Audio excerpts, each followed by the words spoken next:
It's time for This Week in WordPress, episode number 247, entitled You Gotta Take Those Moonshots. It was recorded on Monday, the 3rd of April, 2023. My name's Nathan Wrigley, and today I'm joined by three wonderful guests. I'm joined by Jess Frick, by Robbie Adair, and also by James Giroux. We talk a lot about WordPress this week, and some of it is to do with the latest version of WordPress, because yes, WordPress 6.2 has landed. What's in it? What features do we like? And what are we looking forward to in the next phase of the block editor, which is all about collaboration?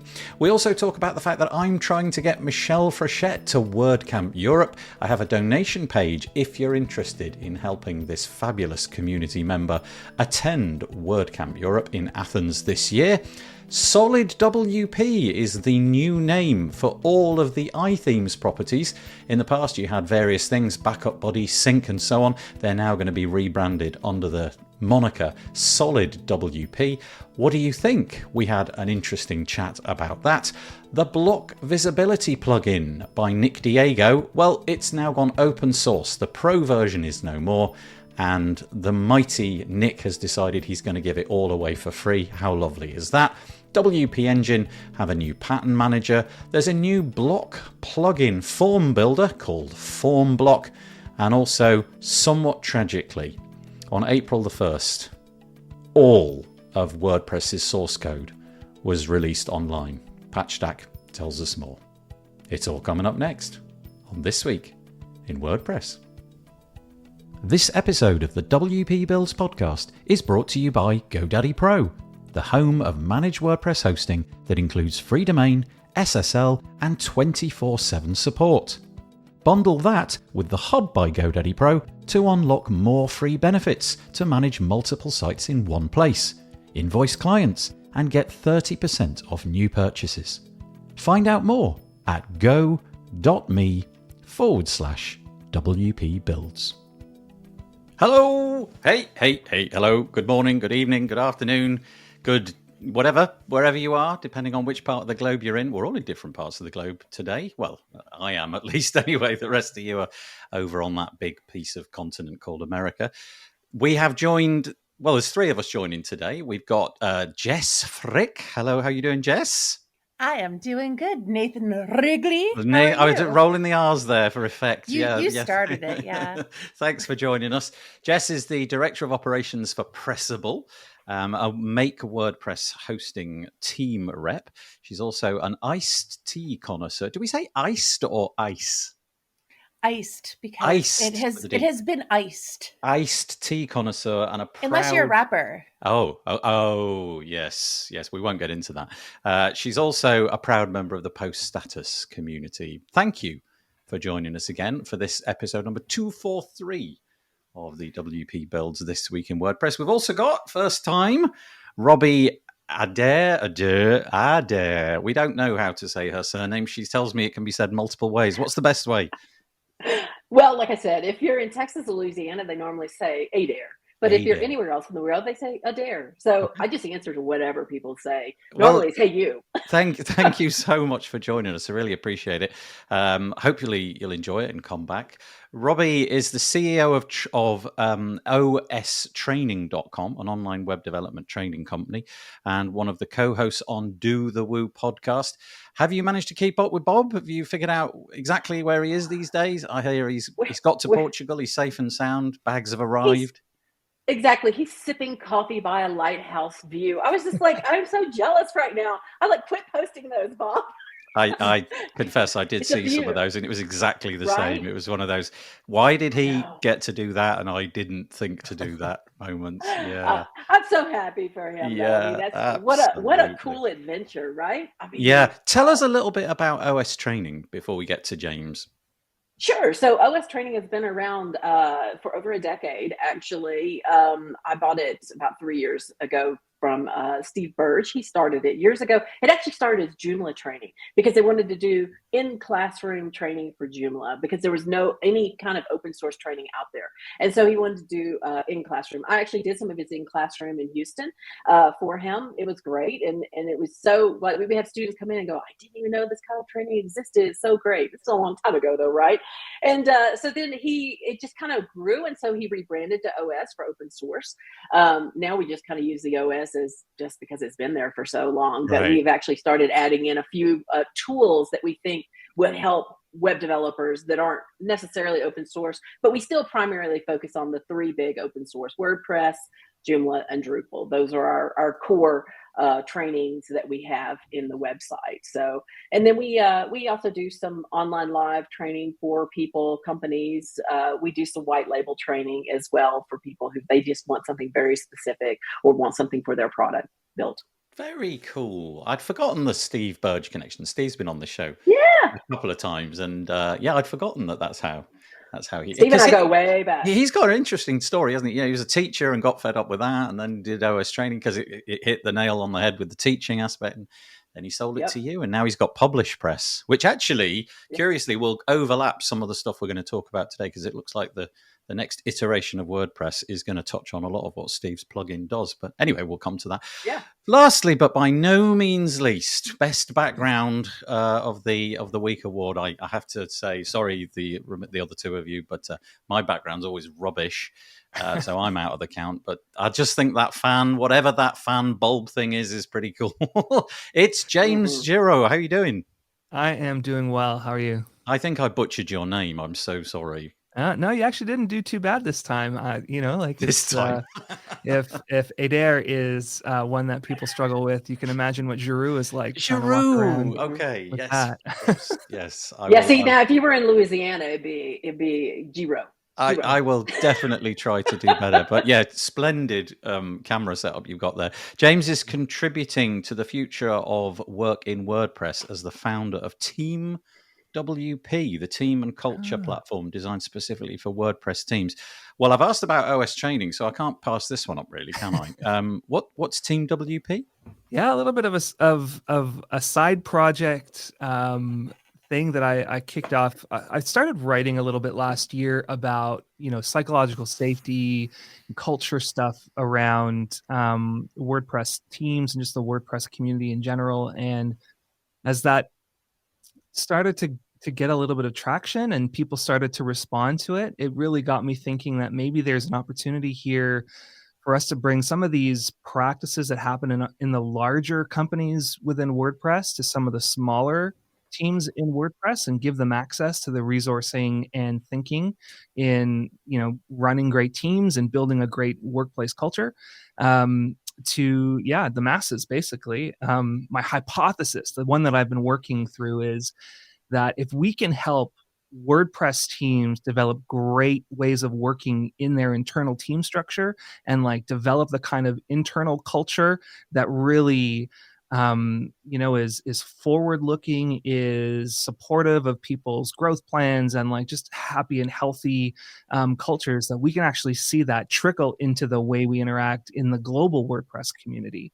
Because those ways of working, those expectations of psychological safety, of great rituals and trust in communication will filter into the way we develop WordPress as a core product. So that's sort of the working hypothesis, and I'm getting ready to launch. Jess, you're on my private beta list, so you'll get an email later today, but it's opening up for private beta. The survey's launching today, so that's really... Oh my gosh, that's so exciting. Yeah, that genuinely is exciting, isn't it? When you've been working on something for so long and then finally you get to let the cat out. Oh, James, this is exciting. You're definitely a new direction. I'm going to definitely get you on the email at some point and try to drag you on the podcast so you can explain it in greater detail. That would be lovely. And Jess, I've totally realised I'm asking all of them what they do, and I forgot to let you have. I've only been on the show like 100 times. I know, and I'm very sorry. How did the WordPress 6.2 rollout go for you guys at Pressable? Oh man, why do you got to start there? Is that a low? There are some little tricky parts. Oh. Here's the thing. If I got to have, unlimited wishes, one of my wishes would be that people really do try using the beta version. Right. I feel like everybody is so reactive, and I think that when, people just assume that they can automatically update WordPress and everything will always be perfect, and that's not always the case. A lot of times it is. I think it's a bigger issue with the more major releases, like, from like 5 to 6. Obviously 6.2 is a major release. Yeah. But I think people would go a long way with just testing it, especially if you are with a managed WordPress host that offers free staging sites like Pressable. You can very easily do it in a no-risk way. You just click the button. It's trivially easy. Click the button, wait 2 minutes, and play over there. But honestly, the update was good. I mean, nice. Here's the thing: we are in kind of a really blessed position, in that we are working with people that run WordPress.com. So they know what they're doing for sure, and we've got an incredible team. The Pressable staff is truly a group of experts, and so everything was handled every step of the way. But we always have to do it with delicate touch. Yeah, it's interesting because of the nature of the fact that most of the plugins that I use, I kind of have real faith in them. I don't really have that trepidation of pressing update and hoping, but I imagine the wealth of different sites that you must have over there with, I don't know, probably hundreds of thousands of plugins, all a different mismatch of everything. It's a bit of a lottery, isn't it? And no doubt your support team have to suddenly bear the brunt. My frequent quote is, never underestimate someone's ability to do bad things to their website. Yeah. It's well, now you just need to push him over to Robbie, and she can train him up with the best of intentions. The ones I'm thinking of, I would not send to her because I like her. Well, anyway, really, thank you for joining us. Go check it out. Pressable.com, full-on managed WordPress hosting company where Jess works. Right, we got a few comments coming in. I should probably get to those. So kitchen sink WordPress. I can never remember who is this, and so I've put in a little comment. It's Brian. No, it's Dave, or is it Jeff? It's one of those. It's not even one of those. But thank you for joining us. Good afternoon. Somebody's joining us. Who's this? This is Atif. He's joining us. He says he'll be listening in the background. That's really nice. Thank you very much. Elliot from down the road, for me at least. Anyway, he lives about, 10 miles in that direction. It's really nice to have you joining us. Thank you. And Porto. Why have you said Porto? Don't know. Peter Ingersoll's joined us to give us a weather update. It's Connecticut. It's every week we have this. 2 degrees centigrade, 36 degrees Fahrenheit. It's sunny. It's 9 a.m. in the morning. And look, Riposte is WP Kitchen Sink, 11 degrees. He's got 9 degrees on you. From Carey. Is that Carey? I don't know. And I want to say North Carolina. Is that what NC is? Mm-hmm. Okay. Carey is just outside of Raleigh. You probably heard of that. I've heard of it. Yeah, that's right. Yeah, 45 degrees. And anyway, morning. We've also got somebody joining us from Buenos Aires. Thank you very much. Demystifying Dev. Victor Kane, it looks like, is the real name there. But thank you for putting those comments in. I really appreciate it. If you want to make this conversation a bit more lively, we would appreciate that. The best thing to do is to direct people to that URL, wpbuilds.com/live. Stop what you're doing, unless you're a fireman, and then just carry on. Please get the fire put out first. Then go over to wpbuilds.com, copy that URL, paste it somewhere social, and let the world know that we're doing this. And it would be really nice to have more people along. Right, what we're doing? WordPress is what we're doing. But before we do that, a little bit of self-promotion. Hope you don't mind. wpbuilds.com. That is our website. We are sponsored down here by GoDaddy Pro. Really appreciate everything that they've done for us. If you want to subscribe, stick your email address in there, and we'll send you 2 emails a week when we produce new content. That's it. But the first piece of news that I want to highlight is this little beauty on the right-hand side here. This is. I was chatting to Michelle Frechette last week, and she said to me, "I've quite fancied going to WordCamp Europe," and I said, "Well, let's see if we can make that happen." So forgive this, but I'm going to do it because I think it'd be nice to get Michelle there. Currently, we've put a target together of how much we think it's going to take to get Michelle there. We're not saying what that is. We've just got this number in our head.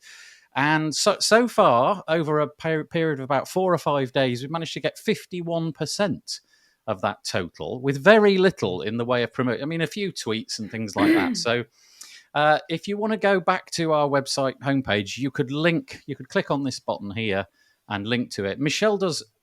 It is monstrously massive amounts that Michelle does. When she comes on this podcast episode, we always make a bit of a joke because her biography is a full A4 page of things, projects she's working on, things that she's done. I genuinely don't know how she manages to get any of it finished, but she does. She's a force of nature. And I think she's a robot and she doesn't sleep. Yeah, that's right. She is AI. There's 3 of her. Yes. And she made in a test tube somewhere. And we want her to go. So what this form is on this page, you just supply us your name, your email address, and an amount that you would donate. This is not a payment form. This is just you saying, look, if Michelle gets the amount that we want, I will give $50, $200, whatever you want to put in that box. And then if it's successful and we get over the threshold, I'm going to put Michelle directly in touch with you so that you can honor that commitment and she can give you how it is that she wants that to happen. But okay, so there you go. If you want to do that, if you want to help Michelle out, that's the page to go to. It's wpbuilds.com/Michelle-WCEU, or like I said, you can find it on the homepage. Now, I know that's not really a piece of news as such, but I am going to open it up to any of you 3 if you want to comment. Love Michelle. I agree. Everybody needs to do this, but can you go back a second? Yep. To the page here. Yeah. What are you using for this? This is just WS form. Is it? Yeah. That's so beautiful. this is just a form. Yep, I love the pledged percentage. It's just very clean. Oh, okay. So this is a block. This is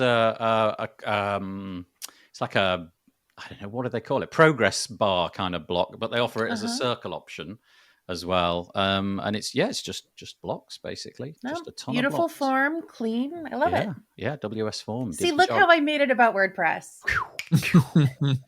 Yeah, dynamite. Thank you. I don't know if James or Robbie have anything that they want to add to this. If not, we'll just crack on. Hey, like I said, Michelle is amazing. She is everywhere. Every time I'm anywhere related to WordPress, there's Michelle smiling, and she just, she is a great connector. That's, she really connects people. And so, hey, I hope she's there. I expect to see her every time I go to a WordCamp. Yeah, indeed. That would be really nice, wouldn't it? So if you want to do that, go fill that form out and we'll crack on with the rest of the WordPress news. Okay, so this is a truly massive week for WordPress. I mean, how often do we do this? Probably 3 times a year, something like that. We go from 6.1 to 6.2 or 5.8 to 5.9.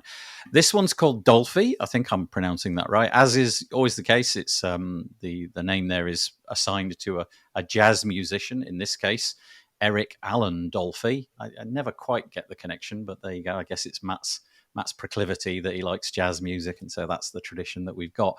And there is an absolute boatload in this release. Some nice polish has been added, and some things which I think it's fair to say in the site editor were more difficult to use previously than they are now. I've had a bit of a play and some unexpected things came my way in the UI. I was thinking, oh, that's interesting. Mostly around inserting things like images and Openverse and things like that. But I'm just going to go through it with you in case you haven't updated, or you've updated, but you haven't actually had a play. But essentially, we now have a way to, the navigation block has been expanded and it's a little bit more easy to use in the sidebar now. If you're looking at it on the screen, you'll be able to see that's now how you're going to be building your menus in non-classic themes. It's really straightforward and easy to use. It's a ton easier to discover things that you want to put in. So that bit is called the block inserter. You press plus and you can insert all different things. Well, previously you just got a great gigantic list of blocks, and sometimes they were quite hard to find. Now they've been sort of set out into different layers. We've got this tabbed interface. We've got blocks, patterns, and media. And then, for example, if you go into patterns, you get a further interface, and then things pop out on the right. This is really nice for the media section of things. You can just click and it shows you your most recent images, which is typically what you're after, the thing that you uploaded 10 minutes ago. So that's a nice improvement. We've also got this tabbed interface where they're splitting up settings from styling. So settings is a cogwheel, styling is like a circle split in half, but all of the, text colors and font colors and all of that kind of stuff lives in there now. So that's nice and easy. I think they've taken that's come from third parties like Cadence and things have been doing this for a little while. The headers and footers, I don't really know why that's particularly different, but this is super cool. Now, 700 million pieces of media, which includes images and audio and things like that, are now available to insert right inside the editor. So if you're looking at the screen, somebody's just simply typed in the word birds, and there they are. There's just a little panel of images. It will go down and you can scroll through it and get lots of them. And all of the things that you're going to click on there, you are free to use and do what you like with them. So you can stop worrying about Mr. Getty and his great big team of lawyers coming after you because you accidentally inserted a 2x2 pixel image of something and they got you for it. This distraction-free writing mode is truly distraction-free. There is a little video of it on the WP Tavern article about this, but you click the button, all the UI goes away. You are left with a pure white screen and the writing that you've been doing. And I tried that out this week, and I have to say, I do get distracted. I do find that the stuff kind of, I don't know what it is, but I start clicking on things for no good reason. That's all gone. I'll be using that a lot. The style book is here so that you can see how all of the different parts of a site will look on your website. So it'll show you the H1s through to the H6s. It will show you buttons with their rounded corners, and you can just see all of it in one big go. Copying and pasting styles. If you like a style of a block, you copy it, go to another block, paste it, all the styles come along. That's a super cool time saver. And you can add tons of custom CSS all over the place if that's your thing. I don't know why this didn't get more attention. Sticky positioning is now available on like a top level group block. So if you've got a load of groups of things, you just say, okay, make the top one sticky. And obviously when you scroll it out, it now no longer goes out the viewport. You can import widgets, and also local fonts are available in themes. If you've got a classic theme, you can import your font so that you don't get in trouble with GDPR. And it's significantly more performant. If you're using a classic theme, less so. If you're using a block theme, it's gone up by like 15, 18% in terms of speed. And I need a drink of water because I've spoken for too long. So any of you three want to jump in and tell us any of your favorite bits of WordPress 6.2? We'll make sure there's time for all three of you. I just think, as somebody who's been a big fan of Rich Tabor for a while, when I look at this, I just see his fingerprints, his design style all over it.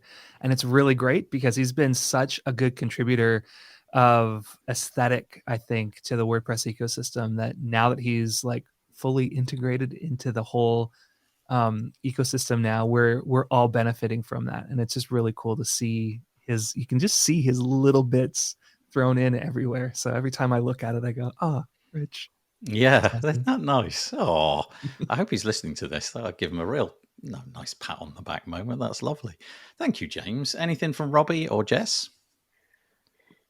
I mean, I think they're all exciting features that we're seeing. All I can say is every time that we come up with these, I'm like, because we're working on our new WordPress book and WordPress class, and I'm just like, okay, all right, step back. Now we've got to go back because we've got to go add some things and change some screens and blah, blah, blah. So, I mean, I'm happy.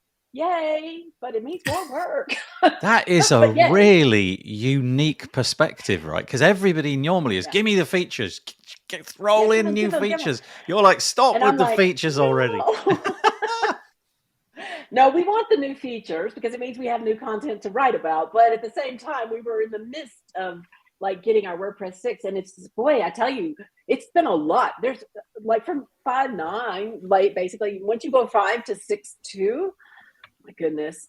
So as you know, as we're working on this, it's like, okay, now let's go back and let's go tweak that, because now we want to show, focus, distraction-free writing, things like that. You want to show those features that are there, but they weren't there. And so now it's like, oh, okay, let's go do it. And we don't like to work with betas on our training just because things might change. I mean, as much as you hope they don't between beta and release, there are some changes. And so it's kind of beta sometimes to work with a beta. So we do wait till it's actually a real published feature, you know what I mean? So that we know we're not going backwards. Yeah, and there is so much in this actually, and a lot of it is going to be your daily driver, like the distraction-free Exactly. mode and the menu. Like the menu mode, you can't not write about that menu block. Really, it's just a total no-brainer. Oh, that's fascinating. Yeah, you're the first person who's, I think, ever expressed that thing to me. Oh Yeah, no. it's a lot. It's a lot to it. But I mean, it's like I said, it's always a good thing. And we see this, by the way, this is not unique to WordPress world. This is the same when Joomla comes out with a brand new big feature set. Whenever Drupal does, it's like we have to look back at all our classes and go, oh, okay, now we got to go back and we got to go fix this. And you got to replace all of these screenshots, because I mean, you're showing we in our classes, we like to actually truly build. And so, so that the person who's watching, they can just watch the class if they want to, or they can literally participate and go along. And at the end, they have built something from beginning to end. And so that means we're showing it. Like we're showing that screen the entire time. So when there's major releases, we've had to go in and do some inserts. When the block editor did come in, that was an insert into our WordPress class, things like that. But it's more cohesive if we have it all in from the very beginning before we release the class. Yeah, that's cool. That's a really interesting insight. We sort of touched on this a bit, didn't we, Jess? But have you got any more that you want to reflect upon? Yeah, well, I mean, that's a great point. Is Site Editor came out of beta in this release. We got Openverse, which is awesome. Okay, 2 confessions. Number 1, I suck at CSS. I've got like a brain block. I have to look it up every single time I have to do something. Do you not have the cheat sheet on the wall that big? You know what, man? Like, I'm going to show my age here. I remember when Flash came out and I was like, this is the future of the internet. And I learned Flash and I'm like, CSS is going to go away. And oh no. And I don't know if I like, my brain needs to be right, but I've got this weird brain block with CSS. So the copy paste CSS is so amazing for me. Yeah. I can't even begin to tell you. Like, that's just one of those like little things that's going to be great. And they made it easier to do custom CSS too, which is great because, like I said, I can look it up and go borrow from other places. Sometimes now, they Jess, give away. Now you can just go chat GPT and say, hey, how do I do this in CSS? And it'll write it for you. I have a story about that. I did that this weekend. Oh my goodness. Mind blowing. Well, can we reserve the chat GPT conversation for later? Because Jess has dropped something in, which is really interesting. There's one other thing that I wanted to bring up, the other confession.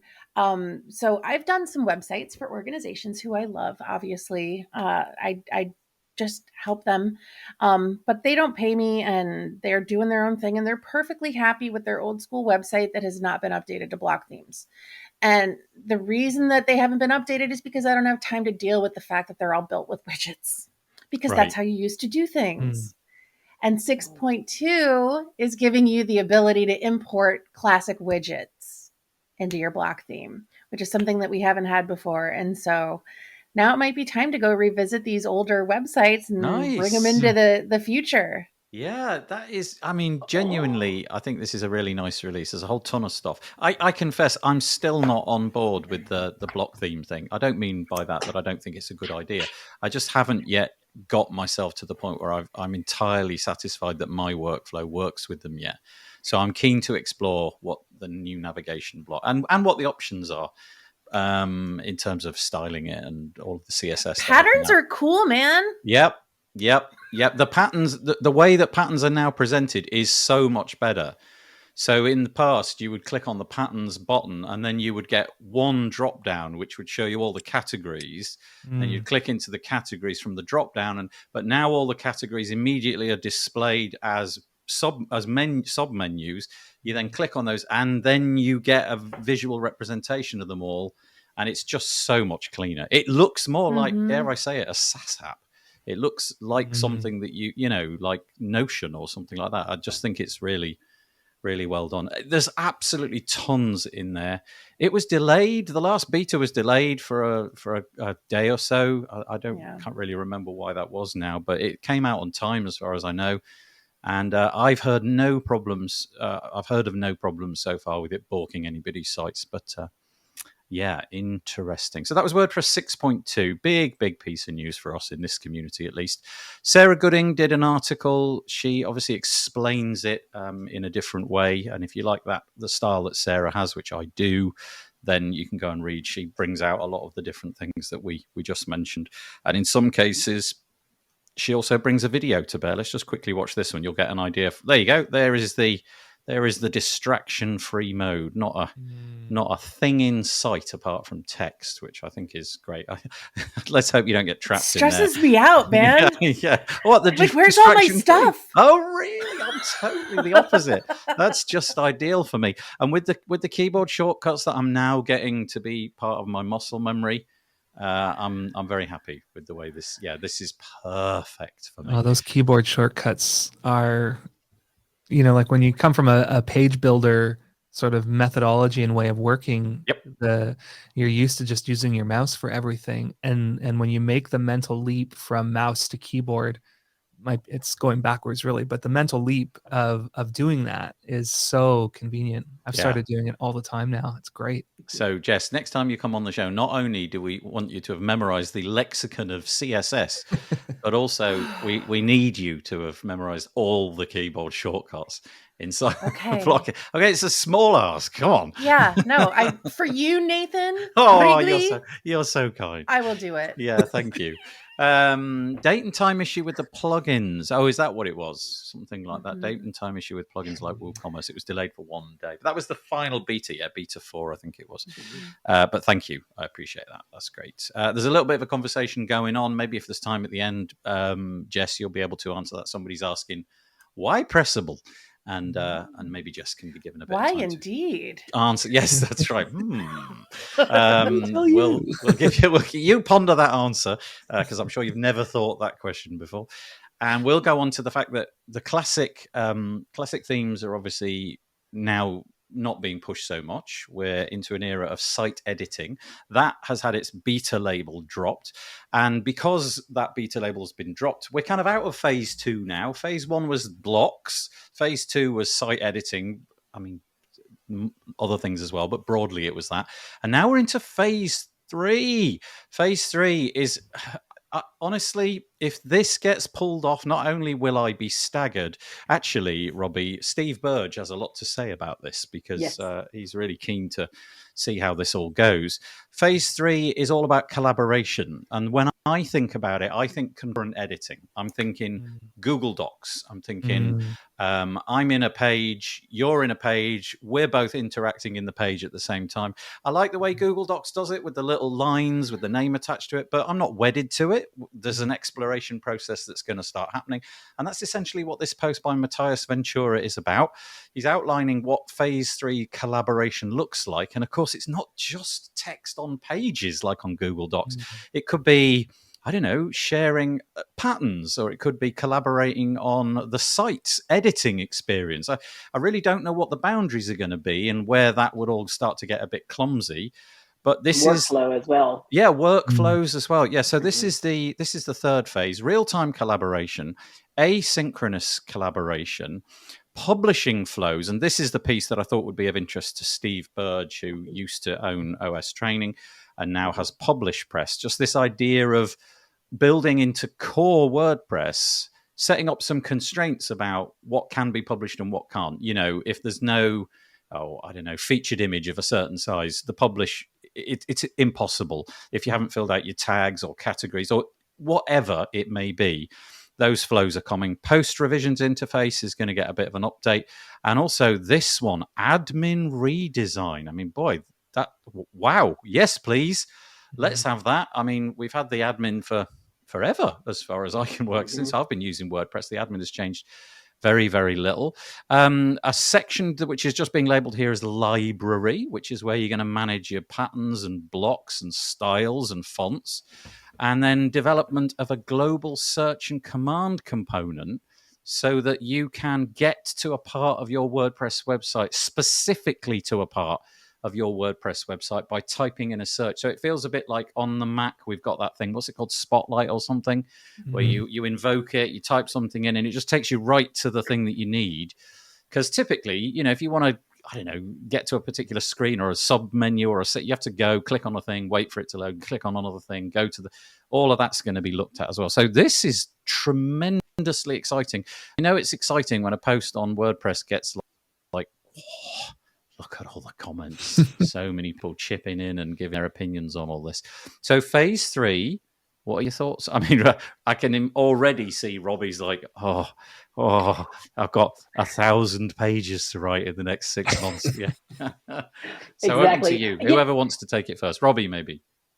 Yeah, I was going to say, and you're right. Actually, Steve, he did a great interview. I can't remember what podcast it was on, but it was mine. It was my podcast. Yes. Well, it was great. I listened to it on my walk. It was fantastic. And I was like, yes. I mean, because he was really, and it's kind of something that's in the back of my mind too, is how are they going to do this? And mainly because when you're talking collaborative, the servers have got to have some power behind them. And so what about the people who are on little dinky servers and things like that? I mean, how is this going to work for them? Is it going to be restrictive to certain, you have to have this set up to be able to actually even use collaborative tools? I don't know. It's fascinating. And I do think this is a big thing.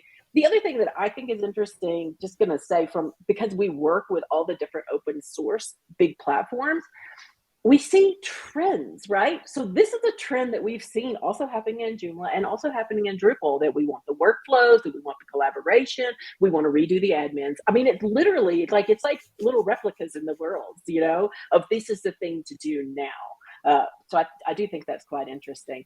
I do think that was a big order in that collaborative list, though, that you just went over. I was like, that is huge. That's years of work, in my opinion. Yeah. I mean, this is not, we're not going to have this out, you know, this time next year. That is huge. That's a big change.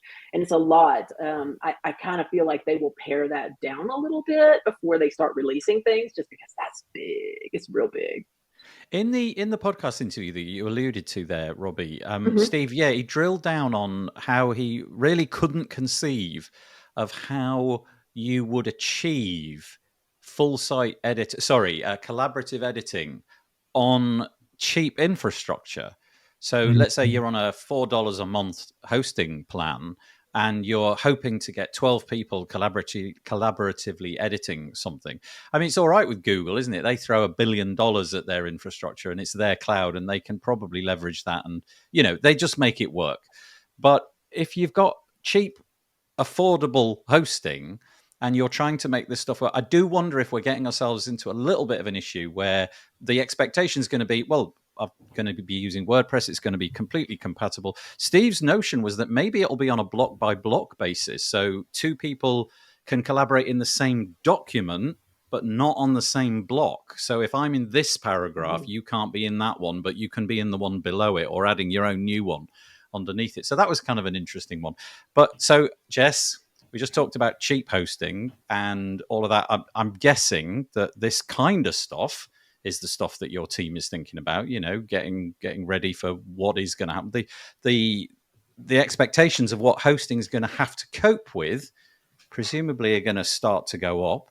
There was even talk somewhere about whether this was going to be some sort of SaaS service, like you buy into a WordPress.com collaborative editing account, you know, $10 a month or something, and it enables the infrastructure on that end. I don't know. I just wondered what your thoughts were. Okay, this is where I do my once an episode caveat. My views do not necessarily reflect those of my employer. Thank you. I think if this is going to become a SaaS thing, they're going to have a hard time finding people to devote their time for the open source project coding it to make .com money. I think if that were the case, they would need to use .com's people and their paid developers. But admittedly, when I first read this, again, not really thinking through it, my first thought was I literally never want somebody editing the page at the same time as me. Interesting. Right. Yep. Get it. Totally get it. But I often have a colleague who leaves the page open and then I got to kick them out when I don't even think they're doing anything. And how nice would it be to see if they're actually working instead of like, you keep an eye on them. Yes. Well, no, not like that. But like before I kick them so I could work on the page because it'll say, like Wayne is in the website. Like I don't want to like boot him out if he's doing something. Right. But, then I thought about this from a product perspective. And, yes, this latest WordPress release had over 600 contributors, which is amazing. I forgot to say that. Thank you. But we have so many other things that need to be done. Is this really the top priority? That's a question a lot of people are asking right now, and I don't know the answer. I mean, I think it is the top priority because we've said it is. But there are a lot of people who say there's a lot of UX stuff that needs to be addressed too. And I don't know that this real-time collaboration is going to do it. I think there's a lot of really, really smart stuff in here, and I'm so excited for what it's going to bring. But I do have reservations for those reasons.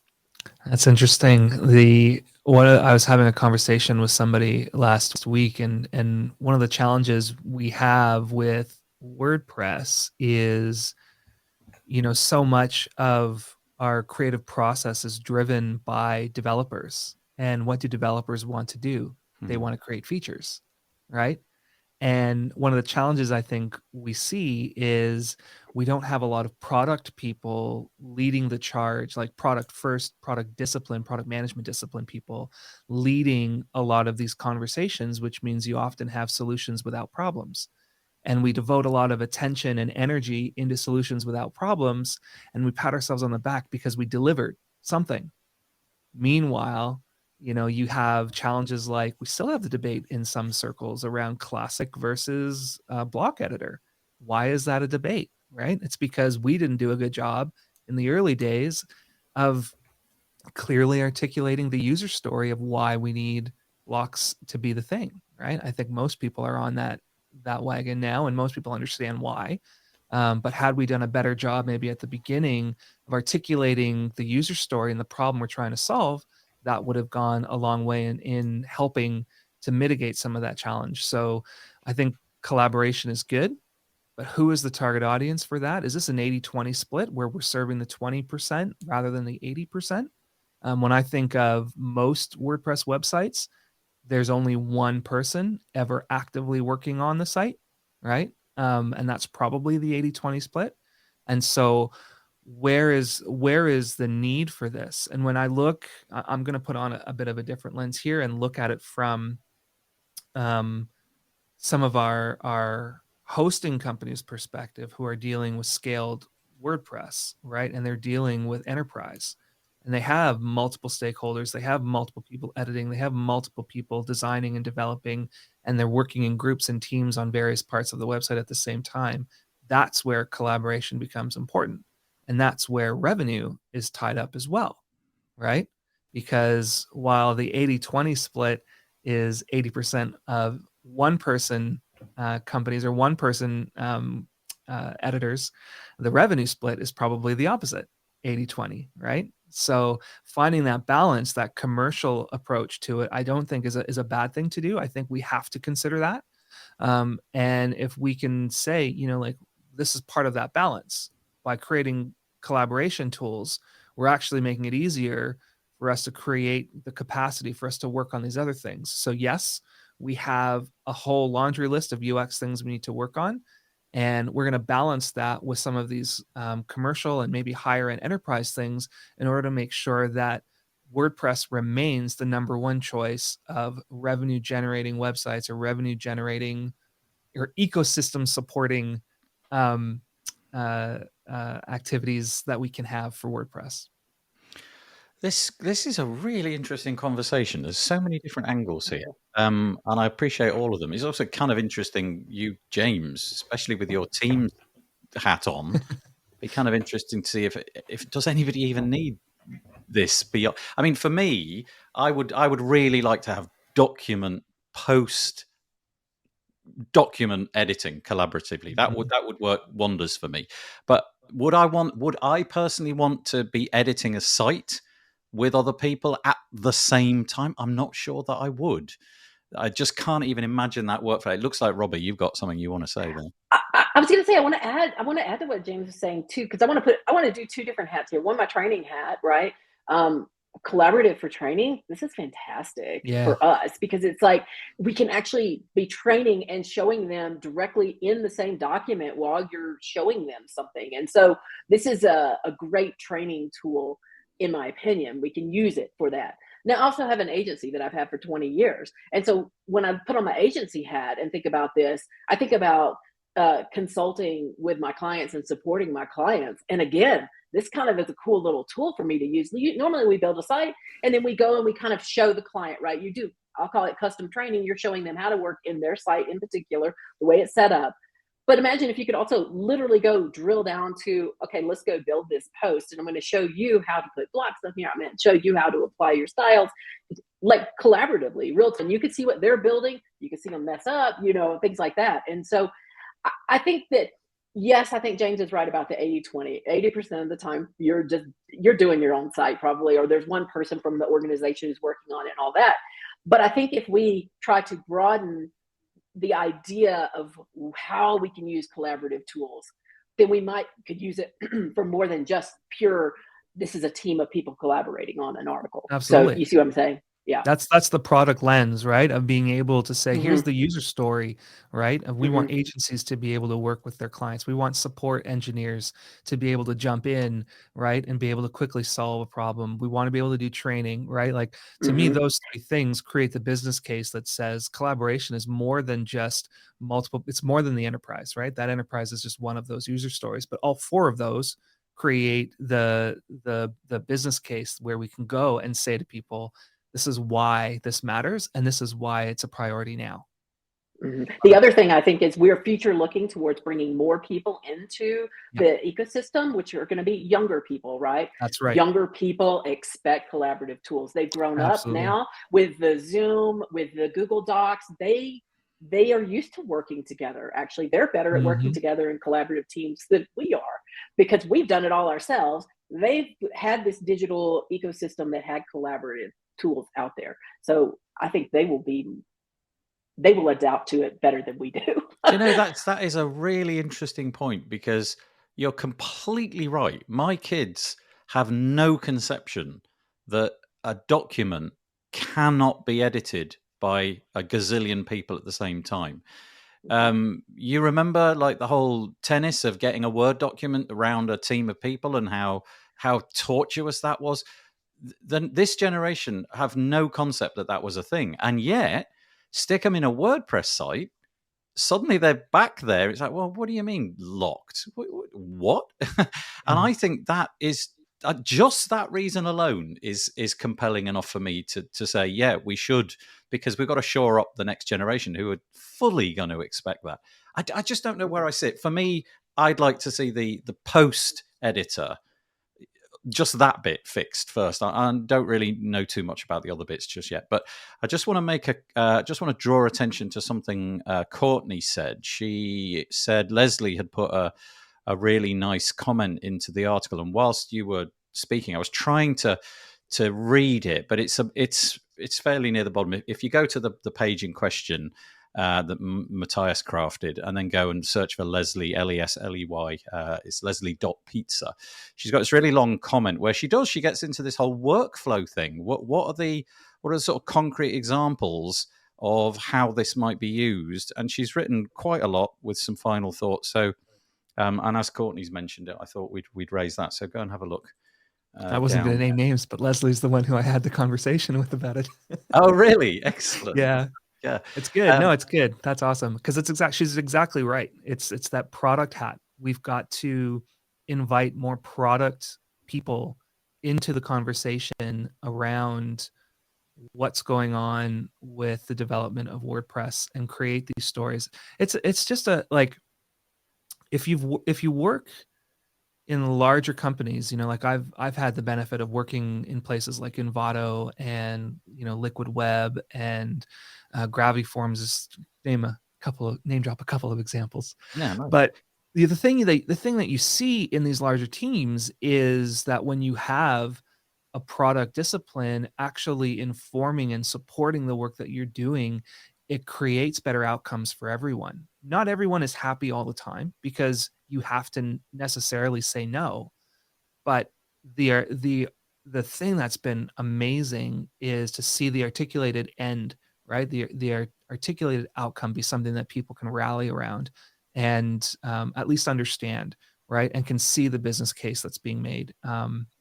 I say business case. That's a term I've borrowed from Envato days, but you couldn't do anything without a lean canvas that talked about the problem you were trying to solve, who the target audience was, Right. what the Yeah. benefit was going to be. And I mean, like, just having that discipline built into our workflow in WordPress would be phenomenal, I think, in helping to get people to rally behind the work that's being done. Figure out the user journey. Yeah. Mm. Peter Ingersoll's made a good point. He says collaboration may be a disservice. Made the same point that several of you have. What percentage of WordPress users really need collaborative editing compared to everything else? And he's saying the UI and the UI UX of the admin area seems like it might be somewhere that needs more attention. And Courtney seems to reflect that. She says, I also do think that the UI overhaul. I do think we need an UI overhaul. Finally, it's been stagnant since 3.9. Gosh, is that really it? Wow. However, we must maintain at least the same level of accessibility. Yeah, it does start to look a bit old, the WordPress UI a bit now. I mean, I'm in it every day, so it's like a comfortable old pair of shoes. It doesn't really trouble me that much. But when I go to a new SaaS app, built on some crazy JavaScript technology, you do look at it and think, would be nice to have something a little bit more modern. So props to Leslie there. Go and read her little comment. So yeah, and I apologize, I'm not getting through all of the comments. I can see that there's quite a lot of you dropping things in, but I can't get them all on the screen.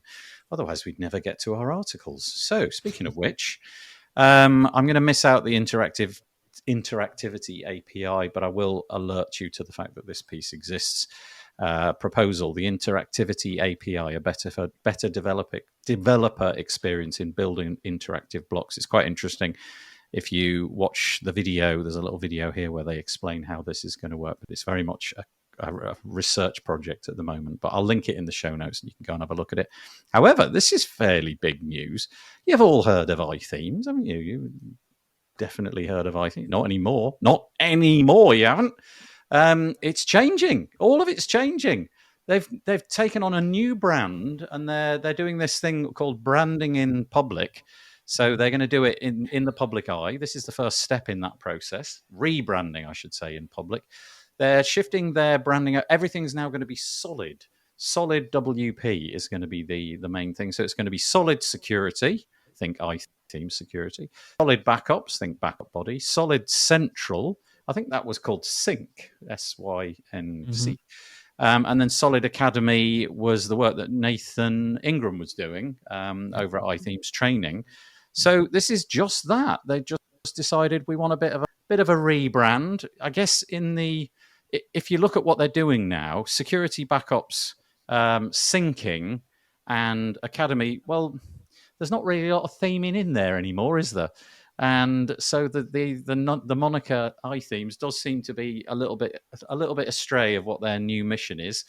So it's all going to happen soon. You've got the usual things at the bottom where the FAQs. What will this mean to me? And essentially, if you're using their brands and you're using their products, the long and the short of it seems to be, from everything that I read, just the branding. If you're on a plan, the plan will stay. If you've got a lifetime subscription for something, you've still got it. All of that kind of stuff applies. But I like it. I love the dark and the black and the purple. I think it's quite cool. And solid. I don't know. We use that word in the UK quite a lot, actually. I don't know if it's a word which typically in America gets used.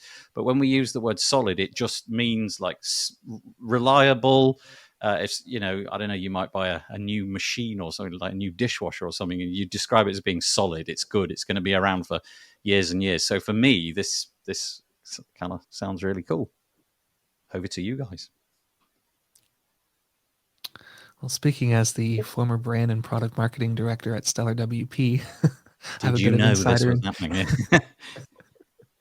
Known this was coming for a while, and yeah, no, it's exciting to see it released. It's exciting to see it happening. Yeah, I mean, just to give you all a little insider on this, as marketing teams, and one of the challenges you have is how do you communicate your product to prospective customers, right? How do you explain in an elevator pitch what it is that you do? And iThemes was becoming more challenging to tell that story because you've got the word themes right in the name. So the automatic assumption is your theme company.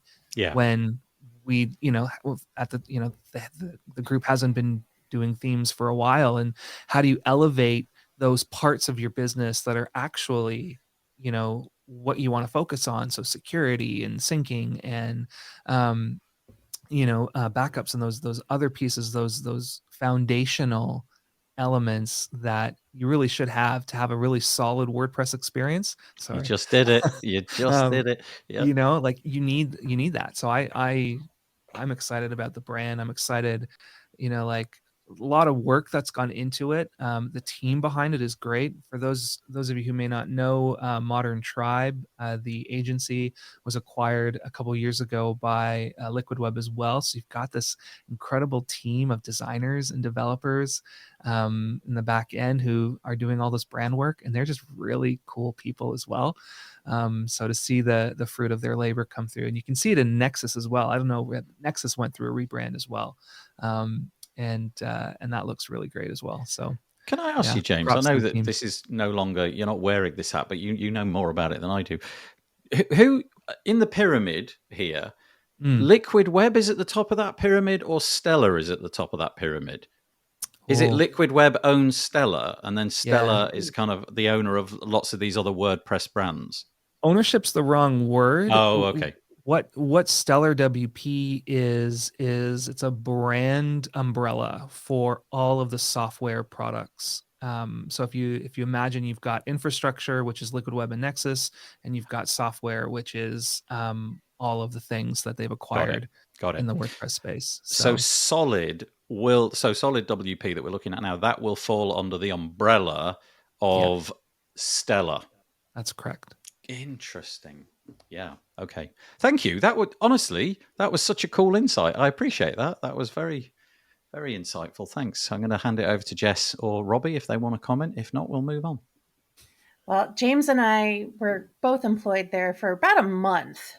And then I left a year and a month ago. So yeah. I remember when Stellar was set up, and I'm excited to see what all they're doing. I don't love this. I think it's kind of bullish to name it after something that already exists. There's already Stellar WP, Solid WP. It's a WordPress theme. If you Google it, they already have the Facebook, the Twitter. And it looks like Stellar went and bought the name. But also Solid can mean other things here. And I just, I don't love the choice. I feel like they could have done better. No, I think they could have done better. But again, also, like, I'm an iThemes chick. Like, I love everything that they've done. I agree that changing the name was probably a good move because iThemes is a beloved brand. But like James said, they haven't done themes for a very long time. I think getting away from known names like Sync could be problematic long term, strictly because there are so many people that have used it. It's a known name, and nobody's going to know what Solid Central is. It kind of sounds like something you'd see a doctor about. So I just did the Google, and you're right. The first result that came up for me was something called bootstrapwp.com. And they are, it looks like they're a theme shop because then there's a /themes/solid WP. So it appears to be a theme that you can purchase. It's a bootstrap theme that you can purchase. Yeah, that's interesting. I wonder I wonder in what way this story will resurface in the future if they've done their due diligence to check if the name is available. Also curious, and I don't want you to say it out loud if it's something you don't, if you're not comfortable saying it, Jess. You highlighted there that solid could mean something else in the US. I genuinely don't know what you're referring to there, but I'm guessing it's not a good thing. No, I mean, like, solid Okay. can mean all the things that you said. Solid Okay. can mean all the things that you said. It's just, I don't know. The association, when I heard that they were doing this a couple weeks ago, the first thing I thought is, oh my God, it reminds me of poop. Okay. But I was not expecting that. but I love the brand, and I love, like, understand. I'm not like pooping on the people that did it at all. I feel like there were so many other names they could have chosen. Well, interesting to get your points out there. Thank you, Jess.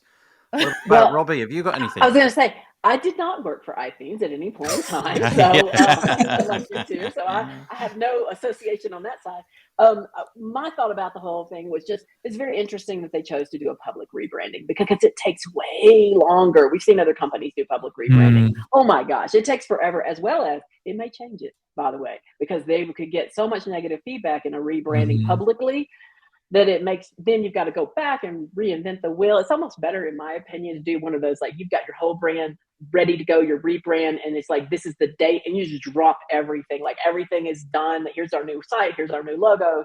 Here's our new social media accounts. Here's everything. And you try to do it all at one time. That's what, when we've done rebrandings with our clients, that's typically what we like to do. Because if you start doing this, like, we're going to put out our logo ideas for everybody to give their opinion on, oh my gosh, you know how many opinions there are out there. And so now all of a sudden it starts making you start questioning, like, well, are we right? Maybe we need to rethink this. And so it's interesting that they're going to do a public rebrand. Those are hard. Those are really hard. Yeah, it'll be Can I interesting just to say see. one quick thing? Yeah. I feel really bad about saying what I said, and I want it to be perfectly clear that I want them to win, and I want them to win. Yeah, well, we'll take it with the intent, right? And we'll assume positive intent in that comment, because you know that's right. And you do have history, and we all have history, and we get it. But we also have to be willing to call out things that maybe we don't like, or maybe that we don't see it as work, and that is part of the interesting side, Robbie, as you mentioned about this public rebrand. I clearly have not been involved in decisions around all of this for a while, since I no longer work there. But you know, it is interesting. I think, you know, like the public side of it, who will win? It'll be the loudest voice rather than the most right voice. So that'll be interesting to see how they're influenced by that. And then also, if there are not so loud voices that are all articulating the same thing, what do you do with that? Right? What if you don't, like, if you don't respond to that, then was this really a public branding launch, or was it just a marketing ploy? Right? And if that's the case, right, then what does that say about the way you feel about humans, right? So, and your customer base. Yeah, this is interesting. I genuinely didn't see the conversation going this way, so this is very surprising and quite engaging and fun. So I've got a few people chipping in here. So there seemingly is a podcast episode somewhere about Solid WP, and it's in existence. Maybe somebody's already put out an episode about that conflict there. There's also apparently, so Dennis from Main WP says there's a something called Solid Affiliate for WooCommerce. So I guess the word solid is maybe being used quite a bit. So yeah, the differentiation there could be interesting. And also slightly outside of the affiliate, by the way, they're a great team. Oh, okay. Yeah, thank you. Yeah.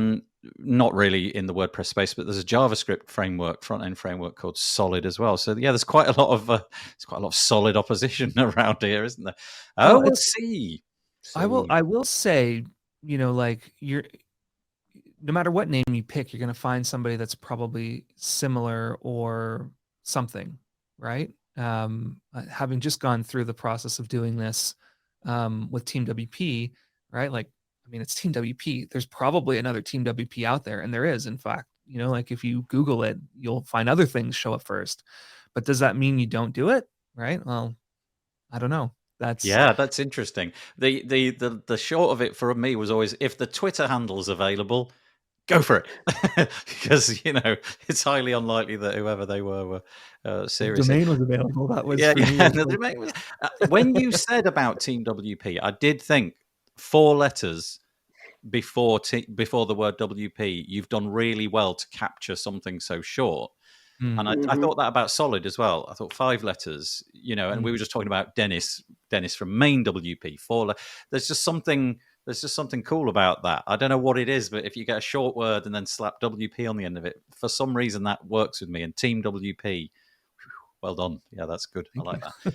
We're going to move on. I'm sure that story's going to come back. Let's see how that develops. But for now, we'll just move on. Oh, Nick Diego. We love Nick Diego. He has this solid plugin called Block Visibility. And this is just the best news. When something which is already really great, that which has a pro version, which then gets made all open source. So Nick has decided, and I believe it might be to do with the commitments that he's got on his time. I think I read somewhere this week that he was moving. Forgive me, Nick, if this is wrong. I think Nick might be moving over to Automatic. Has anybody heard that rumor? Yeah, Jess is nodding. Okay, so maybe there's something about that. He's got a different set of responsibilities, but he had Block Visibility, which is sort of like a conditional plugin. You chuck it into your WordPress website and you say things like, if the person is using Chrome that's visiting this page, show this block. If it's the 28th of December, show this block. So it's like the perfect little lightweight membership-y kind of plugin thing. Well, he had a pro version, and he's decided, let's just make it all free. Let's just stick it all in the repo. The free version currently is called 3.0.0, and he hasn't managed to port every single feature as of yet. There's a couple of the pro versions which still need to be ported over, I guess, to the free version. But bravo is all I can say. He could have done something quite different, couldn't he? Kept on going with it. It could have suffered from his lack of time, perhaps, if that was indeed the case. It could have sold it on to somebody and all of that. But no. Give it away now. And I just got into the Chili Peppers. Check it out. How did that happen? I needed to roll my R's, Jess, didn't I? I forgot about that. So anyway, I just think this is all good news, and bravo to Nick for doing this. It's a cracking plugin if you haven't used it. So thoughts? We're going to have to rush a bit through this, I think. What a mensch. Yeah. Awesome. I think, to me, that's kind of like what open source is all about, right? I mean, that there are times that you just say, hey, I'm going to give this away. And then there's times where you monetize it because you need to pay your bills. And so, and I think that it's kind of cool to see. We see this happen sometimes where somebody just says, you know what, I'm not going to sell it. Like you said, Nathan, I'm not going to try and continue this. I'm going to give this away. And I think that that's awesome. And did I see that they are going to pull this into core, or is that just people wanting it? No, I don't. I think everybody wants this to be in core. Mm-hmm. In fact, I did a podcast episode, and I can't remember who I did it with, but they were saying that the SaaS platforms, the rival platforms, conditional stuff is just baked in. There is that stuff, and in an industry where we're going head to head with Squarespace and Wix and Sitecore and all of those kind of things, this does, to me, feel like an 80%, 20%. I think most people could make use of this, even if it's just once a year, to inject a bit of snowfall at Christmas in your CSS style sheet. I don't know, but it does seem that you do want to hide things in certain situations. I vote for this to go into core. I think that would be great, but yeah. Oh, it's just great for lead gen, right? So you think about all those sites out there that are looking for ways to grab email addresses or, provide extra access or things, and even sales, right? Like imagine a sale banner that's only visible to people that have logged in, right? Or whatever like that. There's some really cool things you could do that would continue to add value to the case you make for using WordPress instead of something else. I actually downloaded it and had a play, and I remember thinking, boy, the set of conditions which are available is basically everything you need. You know, I mean, sure, there's going to be some edge case stuff, but I think it combines with things like ACF. You can do queries. Okay, so here we go, right at the top of the article. User roles, status logged in, logged out, specific users, user IDs, screen sizes, interesting, query strings, ACF fields, and more. Like I said, there's a couple of the bits that I haven't yet come across, but bravo, Nick. It says on this page 9,000 active installs. Well, I think as of today, it's hovering around 10,000 plus. So it's just this has probably made it much more of interest to people. So yeah, great. Okay, from one extreme to the other. What can you say? If you have an Elementor website, sorry, I'm just going to make this site look like it's supposed to. If you have an Elementor website and you have WooCommerce on there, and that is the conditional, you have to have Elementor Pro, I think, and you have to have WooCommerce. Then there is an exploit going around in the wild which is being targeted, and I believe it allows completely trivially to create administrator users with almost no interaction. From there, of course, your site's not yours anymore.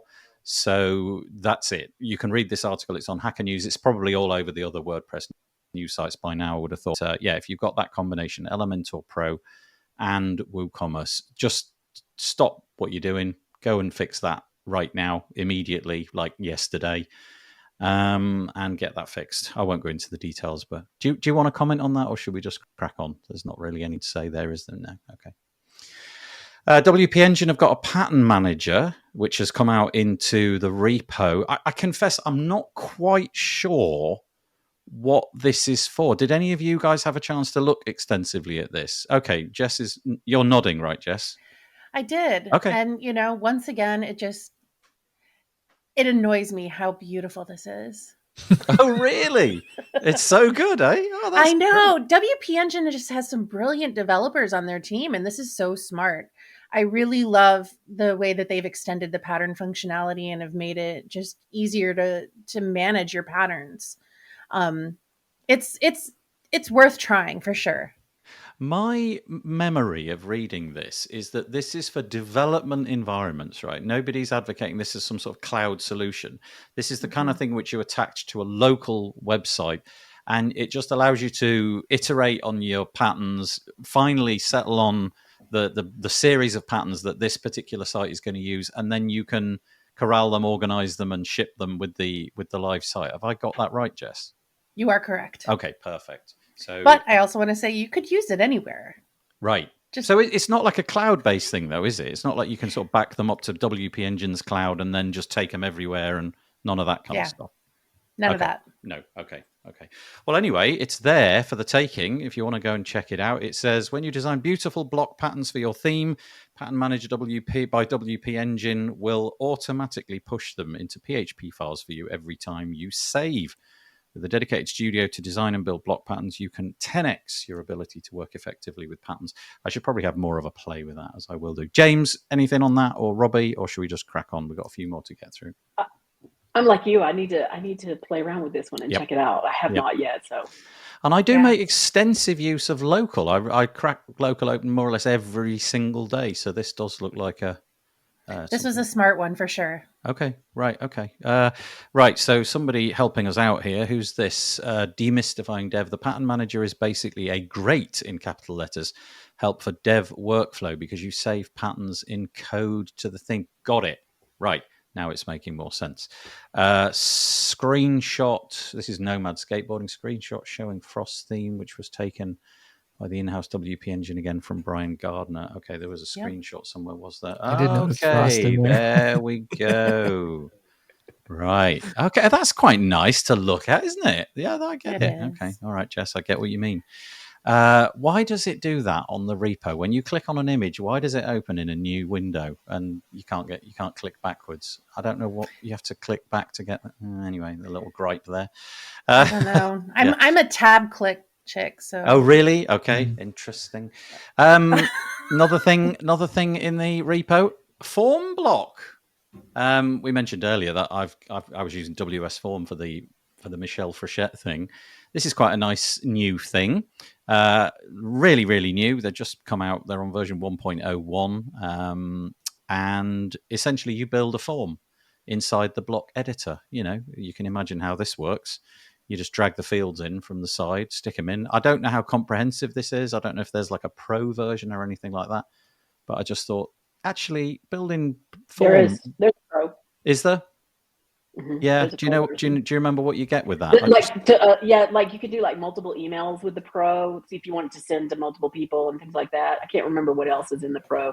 There's not many extra features in the pro, but there are a few that probably would be the one you'd want, of course, there is a pro version.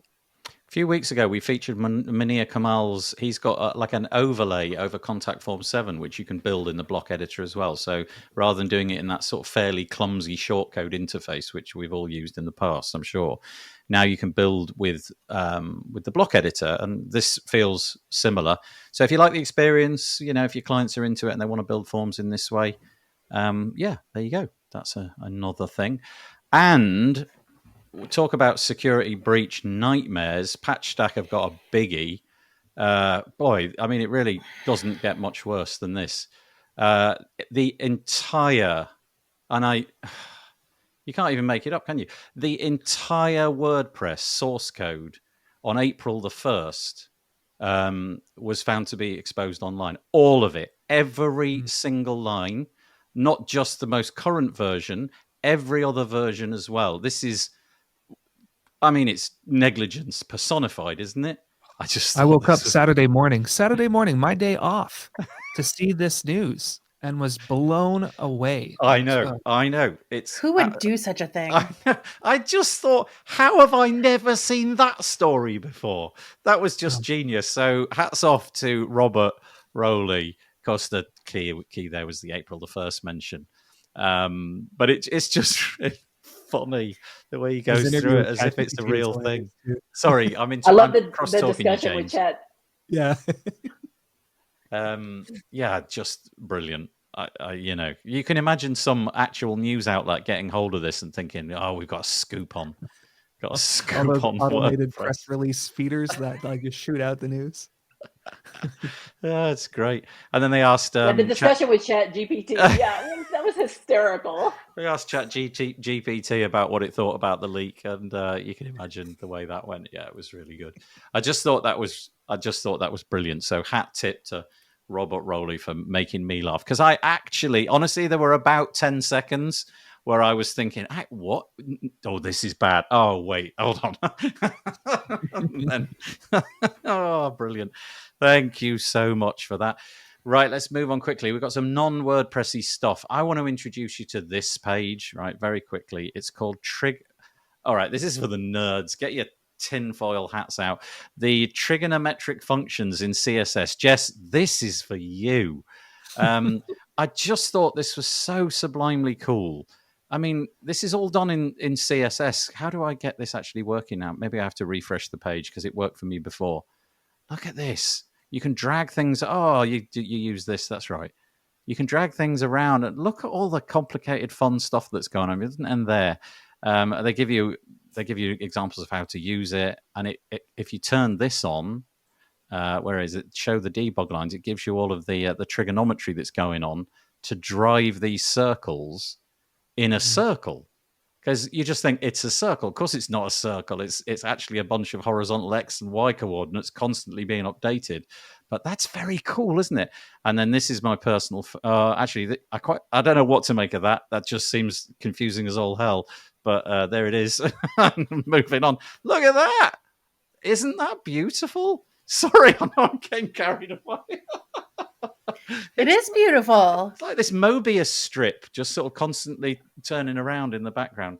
Anyway, so Jess, earlier we said you've got to memorize all of CSS plus all of the keystrokes for Gutenberg. I think we should add this into your workload as well. If you could figure out how to do these fairly basic trigonometry.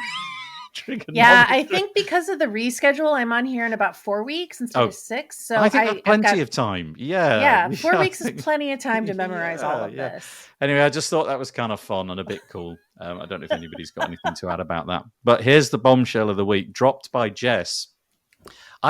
Genuinely, was this posted on the 1st of April, Jess? This piece? No, it Okay. was not. Okay, here it is. It's Whoa. actually no, ChatGPT. it was, but it's real. Okay, so it just happened to coincide with April the 1st. So the Yeah. headline reads, and I'll hand it over to Jess: ChatGPT banned in Italy over privacy concerns. So what, a Yep. blanket ban? Tell us more. So they've banned it and they're investigating, but the TLDR is, well, you guys probably all saw that a whole bunch of tech leaders came together and, put a pause on, we're calling to put a pause on AI training for 6 months to try to figure out what to do to make things ethical and safe. But this is specifically about privacy. They're saying that it's improperly stored information, and it's basically ordered OpenAI to prove that they're not violating privacy, or they're done for now. So do you mean that in the scraping, because I'm guessing that's probably the wrong word, but the large language model scrapes the internet up to a specific data, but I think now that's changing. I think with these new plugins, they're actually doing it all in real time. But so they're scraping things like what, email addresses and things like that, and that's getting stored in the language model, and it's that kind of thing that they've been gotten on. It's collection and storage specifically. I don't know what the data points are, but I would imagine it includes that and more. Good. I read somewhere that it also it had to do with the storing of the user's content too, meaning my profile information, my credit card if I've got ChatGPT Pro, also the prompts that I put in my conversations I've had with it, that those are possibly being exposed. And so that was part of what I saw in their privacy concerns too. I don't know if that's all, but. So I'll just quickly read the first few paragraphs. Italy has become the first Western country to block advanced chatbot ChatGPT. The Italian Data Protection Authority said that there were privacy concerns relating to the model, which was created by US startup OpenAI and is backed by Microsoft. Blah, blah, blah. What else have we got? There have been concerns over the potential risks of artificial intelligence, including its threat to jobs. We've talked about that a lot on this show. GDPR is mentioned here. The watchdog said that on the 20th of March that the app had experienced a data breach involving user conversations and payment information. Maybe that was the trigger for it, because I do remember that story. Some people were seeing payment information, albeit only the last 4 digits of the card number, but they were creeping into it never occurred to me to ask for that. Yeah. Can I, ChatGPT, please may I have Elon Musk's credit card number? See what you get. Okay, this is really interesting. And honestly, the first volley of this kind that I've seen. I know loads of people have got the concern tinfoil hat, and I've got a lot of concerns, I have to say. But I didn't honestly imagine that any nation would come out and say, right, that's it, stop using it. I don't know how you actually ban this, though. Well, it's already blocked in China and Russia and North Korea, the usual. But yeah, I'm really interested to see where this goes. They said they've got 20 days to comply with the investigation's questions. Yeah. Courtney, by the way, is she's already on the case. Look, she wants the last 4 numbers of your social security number, and then shortly after that, can you give her the first 5? Absolutely. I'm guessing there's 9 numbers in that in the US social security number. Oh, yay! I don't know, but fascinating. So I'm going to put on a different hat here, and I'm going to say this is a bit clickbaity. Interesting, because I don't think this is necessarily about AI. This is about a software company having a data breach. And so if we were to replace ChatGPT with any other name, right, it's just another software company with a significant data breach that has 20 days to comply.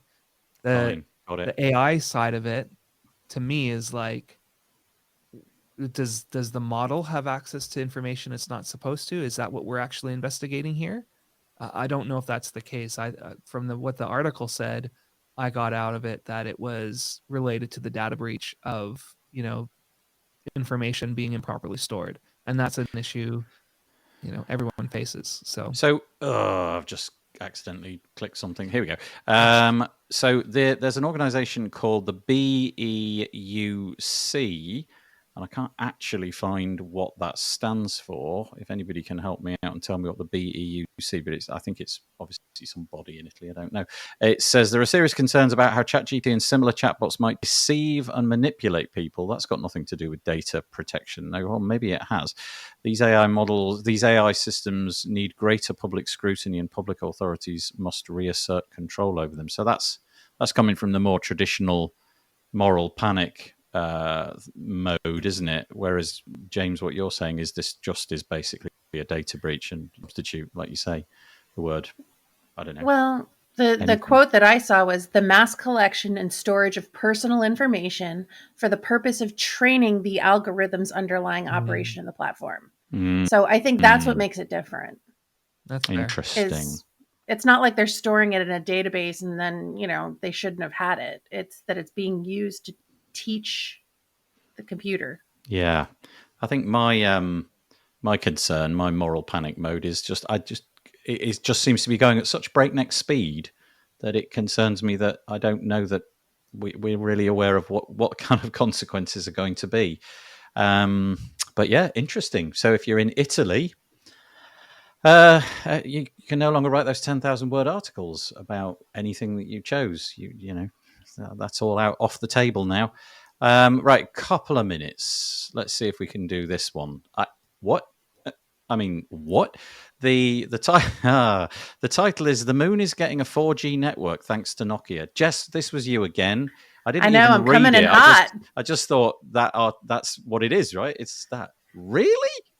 Yeah, they're gonna get to play with rovers, and they're gonna be able to talk with each other. It's very cool. But so they've got a telephone. They're going to put a telephone network up on the moon. I guess it's just one little station, and if you're not that close, you've had it. Interesting. Fascinating. It's all part of the Artemis program. I mean, the Artemis program is amazing, and if you guys haven't looked at it, you really need to look at it because I'm a real space nut. I love it. I love NASA, and so and if you're in Houston, you should go down to Space Center because there's a fantastic exhibit explaining how they're going to do Artemis. But because they're going to have a space station revolving around the moon, and you're going to have transports going back and forth between it, they need to have cellular reception there. It's going to be important. It's mental. A friend of mine, when I was a child, so 87 years ago or something, a friend of mine signed a record contract, right? And in the contract, one of the sub-clauses was that the record label had the rights to distribute. So bearing in mind, this was when I was a kid, the rights to distribute that music on Earth and its solar system.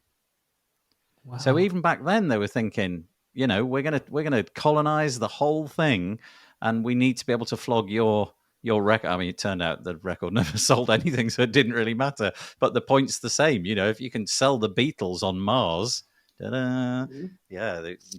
Mars becomes the Napster of the solar system.